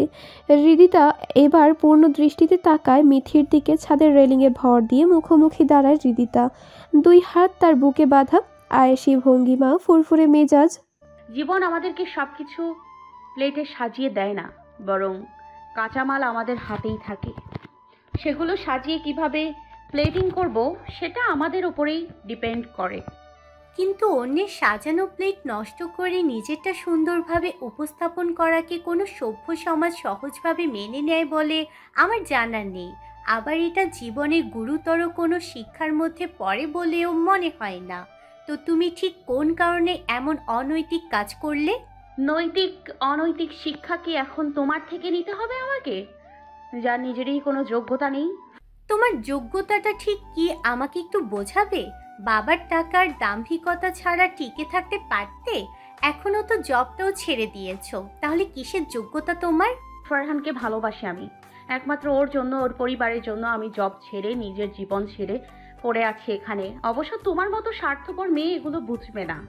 রিধিতা, আমার জীবনে সবচেয়ে বড় ক্ষতি করেছো তুমি। এরপরও যথাসাধ্য রুচিশীল ব্যবহার করছি, যতটা তুমি এক্সপেক্টও করো না। আমাকে স্বার্থপর বলার আগে নিজের দিকে তাকিয়ে দেখো, তুমিও কি স্বার্থপর নও? নিজের স্বার্থের জন্যই তুমি এই বাড়িতে আছো, নিজের স্বার্থের জন্যই এই বাড়ির প্রত্যেকটা মানুষের মনে ভুল ধারণা সৃষ্টি করেছো আমার ব্যাপারে। আমার ফারহানকে কেড়ে নিয়েছো আমার থেকে, এমনকি তার মনেও নানান প্রশ্নে জটলা পাকিয়েছো। এসব কিছুর জন্য দায়ী তুমি, একমাত্র তুমি। হ্যাঁ, আমি নিজের স্বপ্ন পূরণের জন্য এই শহর থেকে দূরে গেছিলাম, ফারহান ভাইয়ের থেকে দূরত্ব বাড়িয়েছিলাম, কিন্তু সেসব কথা আমি ওই চিঠিতে লিখেছিলাম। আমি চাইনি ফারহান ভাই আমাকে কখনো ভুল বুঝুক, অথচ আমাদের মাঝে তৃতীয় ব্যক্তি হয়ে ঢুকতে চেয়েছো তুমি। আমাদের সুন্দর একটা সম্পর্কের মাঝে কাটার মতো আঁচড় কেটে চলেছো। মিথি, আমার কথা শেষ হয়নি এখনো, আজ আমি বলবো, তুমি শুনবে। মিথিকে আজ প্রথমবার এভাবে দেখছে হৃদিতা। সর্বদা শান্ত থাকা মানুষটার হঠাৎ অশান্ত রূপ বুঝি এত ভয়ঙ্কর হয়। মিথিকে দেখতে কেমন যেন প্রলয়ঙ্কারী লাগছে। চোখ 2 পাশ কুচকানো, কপালের মাঝে সূক্ষ্ম ভাঁজ, অতিরিক্ত রাগের বশীভূত হওয়া কোমল ঠোঁট দুটো শুকিয়ে যাচ্ছে ক্রমাগত। কথার ফাঁকে ফাঁকে জিভ দিয়ে ঠোঁট বেজাচ্ছে, কথা বলার ফাঁকে ফাঁকে। অঙ্গভঙ্গি কঠোর, কথার মাঝে রুষ্টতা স্পষ্ট। মিথিকে এই রূপে মেনে নিতে কষ্ট হচ্ছে হৃদিতার। সেই সাথে রাতের অন্ধকারে ফাঁকা ছাদে তারা 2 প্রাণী ছাড়া আর কেউ নেই, ফলে ভয়টাও কালো ভাবে পেঁচিয়ে ধরেছে তাকে। ফারহান ভাই আমাকে ভালোবাসতো, আমি বাসতাম না, এমনকি তার ভালোবাসা সম্পর্কে কিছুই জানতাম না। তারপরও মাঝ রাস্তায় দাঁড়িয়ে তোমার করা অপমান সহ্য করেছি, কারণ সেদিন আমার যোগ্যতা ছিল না, আর না ছিল মাথার উপর বাবার ছত্রছায়া। 2 মেয়েকে বড় করতে গিয়ে মায়ের অবস্থা কাহিল, তার উপর আপুর বিয়ে নিয়ে নানান ঝামেলা। এইসবের মাঝে নিজের সমস্যাগুলো তাদের উপর চাপিয়ে দেওয়া ছিল বোকামির পরিচয়। আচ্ছা, আমার বয়সটা কি খুব বেশি ছিল? স্কুল জীবনে পড়া একটা মেয়ের ছেলে বন্ধু থাকতে পারে না?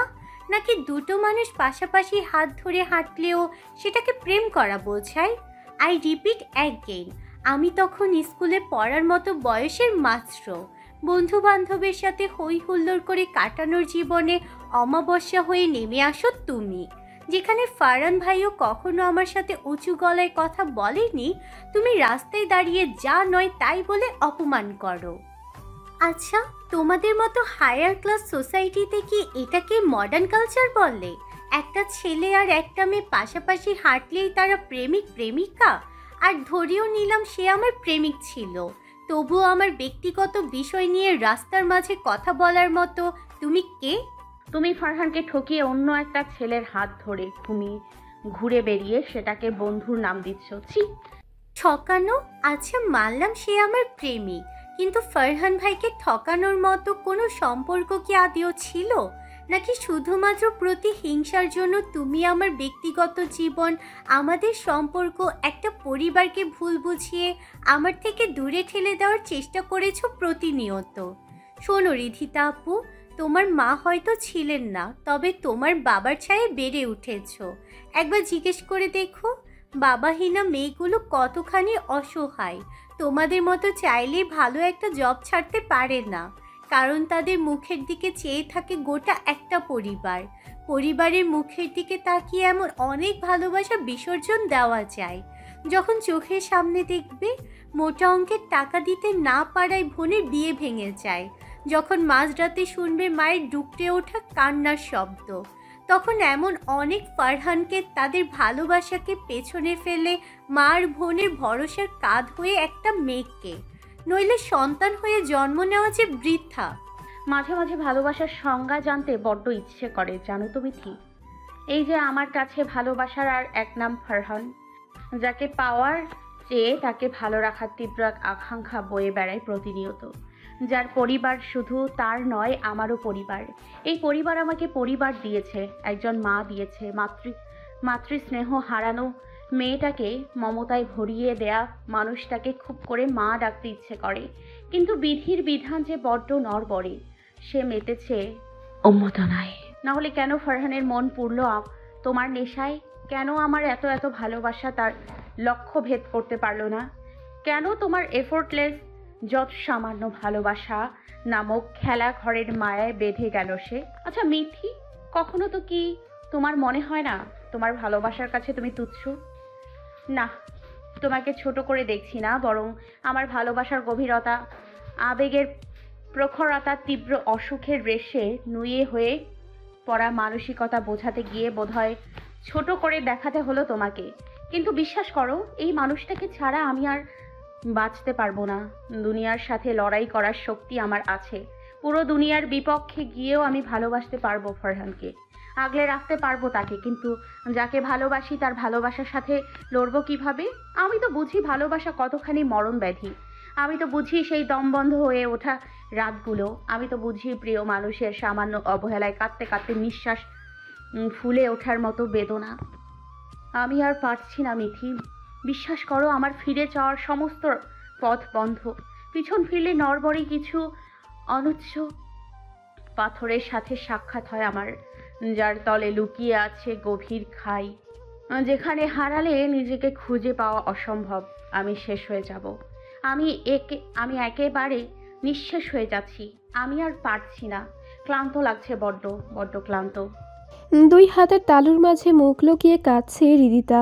নিঃশব্দ শীতের রাতে সেই কান্নার শব্দ শুনে বুকে চিনচিন ব্যথা করছে মিথির। হৃদিতা কাঁদছে, ডুকরে কেঁদে উঠছে সে, মন প্রাণ উজাড় করে কাঁদছে, যেন কত জনম ধরে ভেতরে চাপা রেখেছিল এগুলো।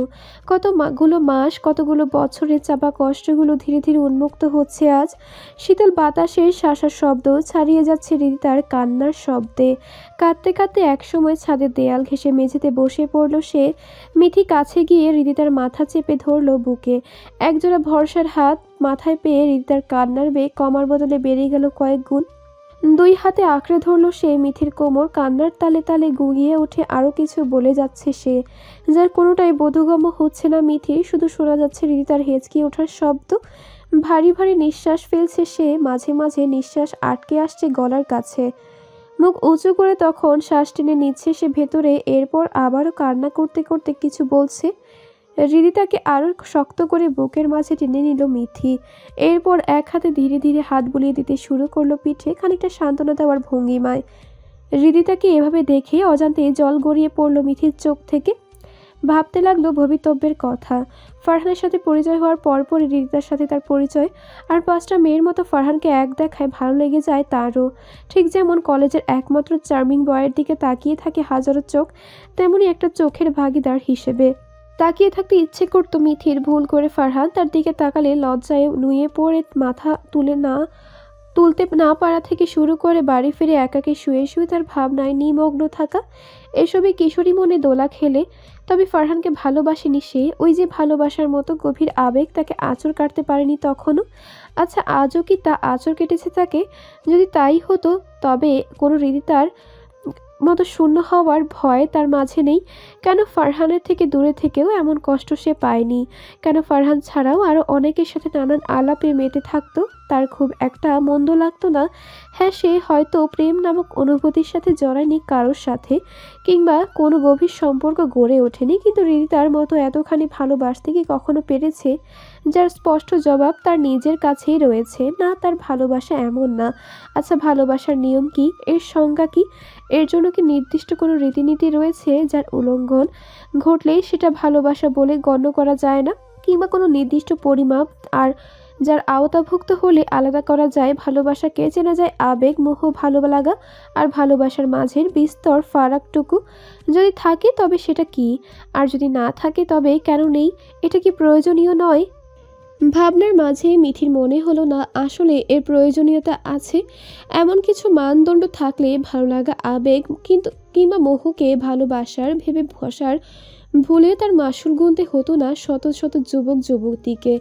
হৃদিতার কান্নার শব্দ ছাপিয়ে গেল মিঠির ফাঁপা দীর্ঘশ্বাসের শব্দকে। হৃদিতার নিস্তেজ শরীরটা মিঠির গায়ে ঢলে পড়তেই হুঁশ ফিরল তার। হৃদিতার শরীরে উত্তাপে এই শীতের মাঝেও ঘামে ভিজে গেছে মিঠির জামা। গায়ে হাত দেওয়া যাচ্ছে না, গরম লোহার উপর হাত দেওয়ার ন্যায় ছ্যাঁত করে উঠছে। মিঠি অসহায় চোখে একবার হৃদিতার দিকে তো একবার সিঁড়ির দরজার দিকে তাকাচ্ছে। মনে প্রাণে চাইছে এই মুহূর্তে কেউ আসুক এখানে। সেন্সলেস হৃদিতাকে নিয়ে এতটা পথ নামা তার পক্ষে কষ্টসাধ্য। বিপাকে পড়ে চিন্তায় কুলকিনারা খুঁজে না পেয়ে হৃদিতাকে ছাদের মেঝেতে শুইয়ে দিয়ে নিচে ছুটে যায় মিঠি। রাত খুব বেশি গভীর না হলেও সকলে ঘরের দরজা লাগিয়েছে। এমন অসময়ে ফারিহাদের রুমের দরজা নক করতে অস্বস্তি হচ্ছে মিঠির, কিন্তু উপায়ন্তর না পেয়ে আস্তে ধীরে নক করল সে। একবার দুইবার ক্রমশ বারবার নক করার পরে ঘুমু ঘুমু চোখে দরজা খুললেন ফারিহা। এত রাতে মিঠিকে দেখে বেশ অবাক হন তিনি। তার অস্থিরতায় ভরা চেহারাখানি ফারিহার অভিজ্ঞ চোখের দৃষ্টি এড়ালো না। ফলস্বরূপ ঘুমের রেশ উবে গিয়ে কপালে সূক্ষ্ম চিন্তার ভাঁজ ফেলে মিঠির কাঁধে হাত রেখে জিজ্ঞাসা করলেন, কি হয়েছে তোমার? শরীর খারাপ লাগছে? এমন দেখাচ্ছে কেন তোমায়? আমি ঠিক আছি আন্টি, কিন্তু রিধিতা। কি হয়েছে হৃদিতা? রিধিতা ছাদে জ্বরে সেন্সলেস হয়ে গেছে। আমার একার পক্ষে ওকে নিচে আনা সম্ভব না, তাই মাঝরাতে আপনাকে ডিস্টার্ব করলাম। ফারিহার মনে মাঝে উকি দিল নানান চিন্তা। পাড় ভাঙা নদীর জলের ন্যায় হুড়মুড় করে এসে ভিড় করলো হাজারো প্রশ্ন, কিন্তু সময়টা সঠিক নয় এসবের জন্য। তাই প্রশ্নগুলোকে মনের মাঝে চেপে রেখেই তিনি দৌড় লাগালেন ছাদের দরজার দিকে। তার পিছু পিছু মিঠিও পা মেলালো দ্রুত গতিতে। শরীর কাঁপিয়ে জ্বর এসেছে হৃদিতার, শরীর যেন গরম তাওয়া। এতটা সময় ঠান্ডা ছাদের মেঝেতে শুয়ে থাকার ফলে রীতিমতো কাঁপুনি দিয়ে জ্বর এসেছে তার। ঠকঠক করে কাঁপছে শরীর, হাত ও পায়ের তালু ঠান্ডা বরফ। ভয় আটকে ওঠেন ফারিহা। মিথিও ভীতু চোখে তাকায় তার দিকে। দুজনের মনের মাঝে জেঁকে ধরেছে ভয়। হৃদিতার ফর্সা শরীরটা ফ্যাকাশে বর্ণ ধারণ করেছে, ঠোঁট রক্তশূন্য। হাত ও পায়ের তালুতে ক্রমশ তেল মালিশ করেছেন ফারিহা। মিঠি ডক্টরকে কল করছে, কোনো মতেই জ্বর কমছে না হৃদিতার। মাথায় পানি ঢালা হয়েছে, তাও শরীর থেকে জ্বর ছাড়ছে না। হৃদিতার নিস্তেজ শরীর দিকে তাকিয়ে চোখে জল চলে আসে ফারিহার। আদরে হাতে জলপট্টি দেওয়ার ফাঁকে ফাঁকে ঠোঁট ছোঁয়ান হৃদিতার উষ্ণ ললাটে। সকালের নিস্তেজ রোদটা আজ একটু বেলা করে উঠেছে ধরণীতে। হৃদিতার দহনের জ্বালা তবে কি তার বুকেও লেগেছে? সেও কি নিস্তেজ অদৃষ্টের এহেন নিপীড়নে? হৃদিতা চোখ মেলে তাকায় খোলা জানালা থেকে বয়ে আসা হালকা হাওয়া আর নিস্তেজ রোদের লম্বাটে ফালির দিকে। শীতের দিনেও হাওয়াটুকু বেশ তৃপ্তিময় লাগছে তার কাছে। পুরোটা রাত যেন কয়লার আগুনে দাউ দাউ করে জ্বলছে তার শরীরে। এখন একটু আরাম বোধ করছে। শরীরের ওপর চাপানো বেশ কয়েকটা মোটা কম্বল সরিয়ে বহু কষ্টে মাটিতে পা রাখে সে। শরীর দুর্বল, মাথা টলমল করছে। এক রাতের অসুস্থতায় এতটা বেকাবু হয়ে পড়ল সে, অথচ একটা সময় এমন জ্বর অবস্থায়ও ডিউটি অ্যাটেন্ড করেছে সে। এসব ছোটোখাটো জ্বর, মাথা ব্যথা কখনো দুর্বলতা মনে হয় না তার, কিন্তু আজ সামান্য একটা রাতের জ্বর কাবু করে ফেলেছে তাকে। শরীরে মনের কি এক অধঃপতন তার। শরীরে আর কি বা দোষ? সব তো মনেরই দোষ। মন যেখানে যন্ত্রণা নিপীড়িত, শরীর তো তার দাসত্বের শিকার। ওয়াশরুম থেকে ফ্রেশ হয়ে রুমে আসতেই বিছানায় মাঝামাঝি অবস্থা বসা মিঠিকে দেখে বেশ অবাক হয় ফারহান। এই কয়েকদিন কিছুটা সুস্থ সে, মোটামুটি চলাফেরা করতে পারে নিজেই। সিঁড়ি দিয়ে ওঠানামা করতে সমস্যা হলেও সমান জমিনের উপর হাঁটাচলা করতে তেমন সমস্যা হয় না। ফারহানের দিকে নজর পড়তেই নড়েচড়ে ওঠে মিঠি। কাল রাত থেকে অনেকগুলো ভাবনা তাকে তাড়া করে বেড়াচ্ছে তাকে। কোনো রকমে আউঠিন সিদ্ধান্তে উপনীত হতে পারছে না কিছুতেই। পুরো রাত নির্ঘুম কেটেছে তারও। তবে ফারহানকে দেখে বোঝা যাচ্ছে কাল রাতের কোনো ঘটনাই তার জানা হয়নি। হয়তো ঘুমের ওষুধের রেশ ছিল বলেই বাড়িতে ঘটে যাওয়া এত হুল্লোড় তার কানে পৌঁছায়নি। মাঝরাতে রায়হান সাহেব তার এক পরিচিত ডাক্তারকে অনুরোধ করেন বাড়িতে আসার জন্য। হৃদিতার অবস্থা সম্পর্কে জেনেও তিনি দ্রুত সম্ভব চলে আসার আশ্বাস দেন। ফারিহা ক্রমাগত কখনো জলপট্টিত কখনো মাথায় পানি ঢেলে যাচ্ছিলেন হৃদিতার। লতিফা আর মিথি মিলে ঠান্ডা হয়ে যাওয়া শরীরে হাতে পায়ের তেল দিয়ে গরম করার চেষ্টা করছিলেন। এদিকে তীব্র জ্বরের সাথে সাথে বিড়বিড় করতে করতে শ্বাস ফুলে আসছিল হৃদিতার। বড় বড় শ্বাস টেনে বুক ফুলিয়ে উঠছিল। অবশেষে শেষ রাতের দিকে ডক্টরের দেওয়া ইঞ্জেকশনে কাজ হয়। ধীরে ধীরে চোখ বুঝে আসে হৃদিতার। শরীরে আঁকড়ে ধরা শিরাগুলো শিথিল হতে শুরু করে। তবে জ্বর তখনও কমেনি। জ্বর কমতে শুরু করেছে আরও খানিকটা সময় পর। হৃদিতা ততক্ষণে নিস্তেজ শরীর নিয়ে লুটিয়ে পড়েছে। ভোরের আলো ফোটার পরপরই ফারিহাবাদের সকলে চলে যায় নিজেদের ঘরে। হঠাৎ আমার রুমে? ফারহানের গম্ভীর কণ্ঠস্বর শুনে ভাবনার মাঝেই খানিকটা চমকে ওঠে মিথি। নিজেকে ধাতস্থ করে টেবিলের সাইডে রাখা সুপের বাটিটা ইশারায় দেখিয়ে বের হয়ে যেতে চায় সে রুম থেকে, কিন্তু আচমকা তার পথ আগলে ধরে ফারহান। মিথি ফ্যাল ফ্যাল করে চাহনিতে তাকিয়ে থাকে ফারহানের দিকে। এই চোখ, এই মুখ, এই নখ, এই ঠোঁট সব কিছু দেখতে থাকে খুঁটিয়ে খুঁটিয়ে। শুধু ফ্রেশ হয়ে আসায় কপালে পড়ে থাকা চুলগুলো ভিজে একেবারে লেপটে গেছে কপালের সাথে। মিথির খুবই করে ইচ্ছে যাচ্ছে নিজের হাতে ঠিক করে দিতে চুলগুলো। খুব করে ইচ্ছে যাচ্ছে মানুষটার কাছে থেকে তার ভালোবাসা গ্রহণ করতে। পেতে রাখা বুক চলতে থাকা মরুভূমির লুজ ঝড় সে তার প্রায় টের পায়। বিশাল উত্তাপে খাকা খরে চৌচির হতে থাকা ফারহানের বুকের আহাজারি। তারা তাকে আহ্বান করে বারবার তাকে যেতে বলে। শীতল বৃষ্টির রূপে আছড়ে পড়তে বলে এই খড়খড়ে বুকে, মিটিয়ে দিতে ফলে দহনের জ্বালা। কিন্তু সে তো অপারগ। ফারহানের অনুপস্থিতিতে ঘটে যাওয়া বেশ কিছু ঘটনা দাগ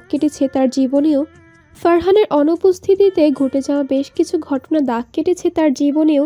তাই তো চাইলেও আর পারছে না তাকে কাছে টেনে নিতে। চাইলেও পারছে না এত কাছ থেকে তারও বুকের অমটুকু গ্রহণ করতে। জীবন কি এক অদৃশ্য দ্বিধার দেওয়াল গড়ে তুলেছে তাদের মাঝে। কি এক বিশ্রী রকম পরিস্থিতির মোকাবেলা করাচ্ছে তাদের, যার পরিণতি মোটেই সুখকর নয়। একদিকে হৃদিতার আকণ্ঠ নিমজ্জিত প্রেম দরিয়া, অন্যদিকে ফারহানের বুকের তীব্র আহাজারি, তার করুণ দৃষ্টির চাহনি। সে কিভাবে বোঝাবে যে সেও তার ভালো থাকতে চায় প্রিয়জনের সাথে, কিন্তু একটু করুণা করবে? একটুখানি হাত রাখবে আমার বুকে? বেশি না, একটু কাছাকাছি আসবে। আমার চারপাশের বাতাসে মিশে যাক তোমার ঘ্রাণটুকু। শুধু এতটুকু কাছাকাছি এসো। আমার বুকের নিস্তেজ হয়ে যাওয়া স্পন্দনটুকু সতেজ হোক। ঠিক এতটুকু সময়ের জন্য হাত রাখো অন্তত। তুমিই না, তৃষ্ণায় ফেটে চৌচির হয়ে ওঠা এই বুকের প্রতি মায়া হয় না একটু? তোমার কি একটু ইচ্ছে করে না তৃষ্ণার্ত মুসাফিরের তৃপ্তির কারণ হতে? ইচ্ছে করে না বুকের ভেতর জ্বলতে থাকা লেলিহান শিখা নিভে যাওয়া বৃষ্টির কারণ হতে?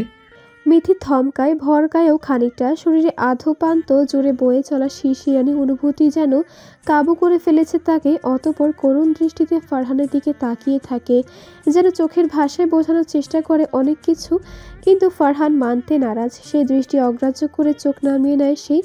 অতঃপর হাস্যরসাত্মক কণ্ঠে বলে ওঠে, মুক্তির এত আকুলতা, আমার থেকে বিচ্ছিন্ন হওয়ার এত আকাঙ্ক্ষা।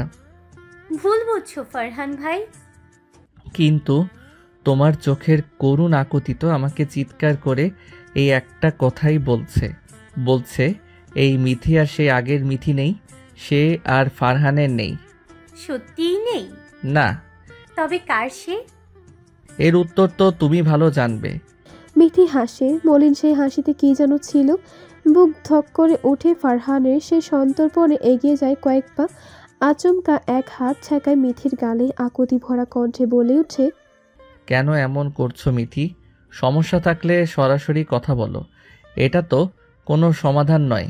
মিথি পিছিয়ে যায় কয়েক কদম ফারহানের সামনে। দুর্বল হলে চলবে না, আর কিছু প্রকাশ করবে না সে। এবার শুধু অপেক্ষা করবে। সময়ের স্রোতে ভেসে যাবে শুধু। দেখা যাক কি মঞ্জুর এই অদৃষ্টের। রিধিতা আপু অসুস্থ অনেক, আমাকে তার কাছে স্যুপ নিয়ে যেতে হবে। আপনারটাও ঠান্ডা হয়ে যাচ্ছে, খেয়ে নেবেন। ফারহান বিরক্তিতে ভ্রু কুঁচকাতে গিয়েও পারল না কেন যেন, অতঃপর উদ্গ্রীব হয়ে জিজ্ঞাসা করল। হৃদিতা অসুস্থ? মিথির সম্মতি সূচক মাথা নাড়তেই ফারহানের কপালে সূক্ষ্ম চিন্তার ভাঁজ পড়ল। কখন হলো এসব, আর কিভাবে? সন্ধ্যায়ও তো ঠিকঠাক দেখলাম। মিথি একে একে সব ঘটনা খুলে বলল ফারহানকে, শুধু গত রাতে তাদের মধ্যে হওয়া কথোপকথনটুকু বাদে। এমনকি তার এটাও বলতে ইচ্ছে করলো না যে রিদিতার অসুস্থতার কারণ সে। তার ভালো থাকা খারাপ থাকা সবটুকু জুড়ে ফারহান রিদিতার ভালোবাসার আকুলতার সম্বন্ধে কিছুই জানল না। ঠিক এই মুহূর্তে এই জায়গায় তার মনটাও কেমন যেন প্রতিশোধ পরায়ণ হয়ে উঠল। তার দেওয়া চিঠি, তার অনুভূতি, তার ভালোবাসা সব কিছুই অজানা থেকে গেছে ফারহানের রিদিতার জন্য। সেদিনের চিঠিটা ফারহান পর্যন্ত না পৌঁছানোর জন্য দায়ী একমাত্র রিদিতা। তাই তারও উচিত রিদিতার অনুভূতি ফারহানকে না জানানো। ফারহান তার হবে কি না এটা তো সে সময় আর ভাগ্য বলে দেবে, কিন্তু সুযোগ তখন আজ যার তার হাতে, তবে সেটুকু কাজে লাগানো তার নৈতিক অধিকার। জ্বর ছেড়ে ঘামে চুপচুপে রিদিতা দুর্বল শরীরটাকে কোনো রকমে ঠেলে ঠুলে ওয়াশরুমে নিয়ে যায় রিদিতা। এই মুহূর্তে শাওয়ার না দিলে ঘামের দুর্গন্ধে নির্ঘাত বমি এসে যাবে তার। ফলস্বরূপ শাওয়ারের জন্য প্রস্তুতি নিয়ে ঢুকে পড়ে ওয়াশরুমে। ওয়াশরুম থেকে বের হয়ে ফারহানকে নিজের রুমে দেখে রীতিমতো চমকে ওঠে রিদিতা। সেই সাথে ভয় জেগে বসে মনে। হাত থেকে ভেজা টাওয়ালটা কোনো মতে সাইডে রেখে উৎকণ্ঠার সহিত জিজ্ঞাসা করে, তুমি ঠিক আছো? এভাবে এমন সময় আমার রুমে আসতে গেলে কেন? তোমার তো সিঁড়ি বেয়ে উপরে ওঠা বারণ। কিছু প্রয়োজন হলে আমাকে কল করতে পারতে। কি যে করো না তুমি, পায়ে ব্যথা করছে খুব, তাই না? ইস। আরে আরে থাম তুই, আর সে কখন থেকে তুমি তুমি করে যাচ্ছিস? কি ব্যাপার বলতো? জ্বরে কি মাথাটা একেবারে আউলিয়ে গেল নাকি তোর? ফারহানের কথায় হুঁশ ফেরে রিদিতার কল্পনা আর বাস্তবকে মিলেমিশে একাকার ফেলে কি বিশ্রী একটা অবস্থা সৃষ্টি করলো। ফারহান কি বুঝে গেল নাকি কিছু? সে কি বুঝলো মনে মনে তাকে ডাকা হয় তুমি সম্বোধনে? রিদিতা, শুনলাম রাতে জ্বর এসেছিল, অনেক অসুস্থ হয়ে পড়েছিলি, এখন কেমন লাগছে? রিদিতার ভালো লাগে। ঠোঁটের কোণে তৃপ্তির হাসি ফুটে ওঠে। শরীরে হারিয়ে যাওয়া শক্তিটুকু কোনো যেন নতুন রূপে ফিরে পায় ফারহানের চিন্তিত উদ্বিগ্ন চেহারা দেখে। তার এই চিন্তাগ্রস্ত চেহারার নিচতলা থেকে সিঁড়ি বেয়ে ওপরে উঠে আসার কারণ সে অধিক আনন্দে প্রফুল্ল চিত্তে বলে ওঠে, ওয়েদার চেঞ্জের কারণে হয়তো এখন ঠিক আছি। গোসল করে এসে বেশ ফ্রেশ লাগছে। কিছু কথা ছিল তোর সাথে, বলতে পারিস? কিছু শেয়ার করার ছিল। জানি হয়তো কথাগুলো গ্রহণ করা তোর পক্ষে খুব একটা সুখকর হবে না, কিন্তু তোকে ছাড়া আর কাউকে এভাবে ভরসা করতে পারি না আমি। রিদিতা ধীর পায়ে এগিয়ে আসে বেডের কাছে। কাচুমাচু হয়ে বসে থাকা ফারহানের হাতের উপর হাত রেখে সরাসরি তাকায় তার চোখে। ফারহানও তাকায় সেদিকে। দুই আখির মেলবন্ধনে কি যেন ছিল। বেশ কিছুক্ষণ তাকিয়ে থাকতে পারল না ফারহান। দ্রুত বেগে চোখ নামিয়ে দৃষ্টি নিবদ্ধ করলো ফ্লোরে। রিতা এখনও তাকিয়ে আছে ফারহানের চোখের দিকে। এই চোখ যেন বলে দিচ্ছে কত কিছু, কত সংকোচ, কত দ্বিধা উগরে দিতে মরিয়া হয়ে আছে যেন। ফারহান আর চোখে তাকায় নিজের হাতের দিকে, যা খুব সন্তর্পণে ঢাকা পড়ে আছে রিদিতার হাতের মাঝে। ফারহান ভরসা পেল সবটুকু দ্বিধা কাটিয়ে সে আগের মতো খোলামেলাভাবে নিজেকে উপস্থাপন করার আপ্রাণ চেষ্টা চালিয়ে বড় করে শ্বাস টেনে নিল সে। অতঃপর মলিন কণ্ঠে বলে উঠল, আমি ভীষণ রকম কনফিউশনে ভুগছি রিদিতা। মিথির আচরণের কিছুই বুঝে ওঠা সম্ভব হচ্ছে না। সেই সাথে মিথিকে ভীষণ রকম ম্যাচিওর লাগছে। আমি তো সেই নরম হৃদয়ের মানুষটাকে ভালোবেসেছিলাম, যে ছিল একদলা কাদার তাল, যাকে আমি আমার মনের মতো করে গড়ে নিতে পারতাম। কিন্তু মিথির এই ম্যাচিউরিটিটুকু যদি মানসিক হতো আমি মেনে নিতাম কিংবা মানিয়ে নিতাম, কারণ ভালোবাসার আরেক নাম বোঝাপড়ার খেলা।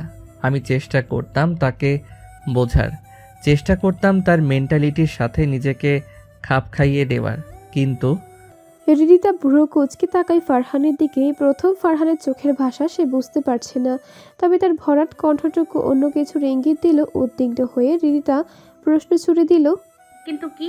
ফারহান জিভ দিয়ে ভিজিয়ে নিল শুষ্ক রুক্ষ ঠোঁট জোড়া। অতঃপর স্ত্রীয়মান কণ্ঠে বলে উঠল, ওর পরিবর্তন শারীরিকভাবেও। এটুকু বলতে বেশ পোহাতে হলো ফারহানকে, যার সবটুকু স্পষ্ট হৃদিতার কাছে। ঘটনার আকস্মিকতায় একেবারে বনে গেল সে।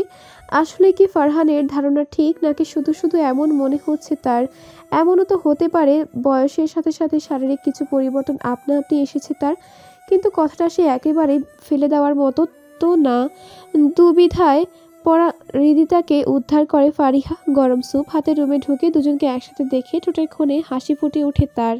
সময়ের গতি পরিবর্তনশীল, দেখতে দেখতে একটা সপ্তাহ পেরিয়ে গেছে। মিথির ছুটিও শেষের দিকে। এদিকে ফারহানকেও মেইল করা হয়েছে কোম্পানির তরফ থেকে। বিশাল এক ইতালিয়ান ক্রুজ জাহাজ 10 দিনের জন্য পাড়ি দেবে সমুদ্রে। এই জাহাজের উচ্চতা আর দৈর্ঘ্য দুইই বহুত পরিচিত ও আতঙ্কিত টাইটানিক জাহাজের চেয়েও দ্বিগুণ।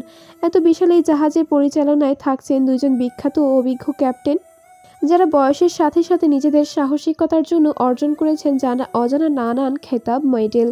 ক্যাপ্টেন দুজনের মধ্যে একজন রাশিয়ান ক্যাপ্টেন অরিয়ান কোস্টেলো আর একজন ইতালিয়ান ক্যাপ্টেন ডিসুজা মাইরন। তাদের সহযোগিতার জন্য আমন্ত্রণ জানানো হয়েছে আরও দুজন ক্যাপ্টেনকে, যারা নিয়োজিত থাকবেন অ্যাসিস্ট্যান্ট ক্যাপ্টেন হিসেবে। তাদের মধ্যে একজন ইন্ডিয়ান ও অপরজন বাংলাদেশের। ভাগ্যবশত ইন্ডিয়ান সেই ক্যাপ্টেনের জন্য সরকার থেকে বেছে নেওয়া হয়েছে ফারহানকে। বিগত যাত্রায় তার দুর্ধর্ষ সাহসিকতার জন্য সম্মানস্বরূপ এই আয়োজন। এছাড়াও প্রতিটা ক্যাপ্টেনের একজন করে সঙ্গী নেওয়ার অনুমতি দিয়েছেন সরকার। তারা শিপের যাত্রী হিসেবে ভ্রমণের আনন্দ উপভোগ করতে পারবে নির্দ্বিধায়। বিগত একটা মাসে সম্পর্ক ঘেটে যাওয়া সমীকরণগুলো সহজ হয়েছে অনেকটা। মিথি আর ফারহানের সম্পর্ক আগের মতো খোলামেলা না হলেও ফারহানের মনের মাঝে কাটার মতো বিঁধে থাকা কিন্তু দূর হয়েছে। সেদিন হৃদিতার পরামর্শ মতো মিথির সাথে সরাসরি কথা বলার সিদ্ধান্ত নিয়েছিল ফারহান, আর সেই সঠিক সিদ্ধান্তটুকু দূর করেছে তার মনের খচখচানি অনুভূতিটিকে কয়েকদিন আগে। নিয়মিত ভালোবাসার গল্প শুনতে এবং পড়তে আমাদের অন্ধবিশ্বাস চ্যানেলটি সাবস্ক্রাইব করে পাশে থাকা বেল আইকনটি ক্লিক করুন। ধন্যবাদ সবাইকে।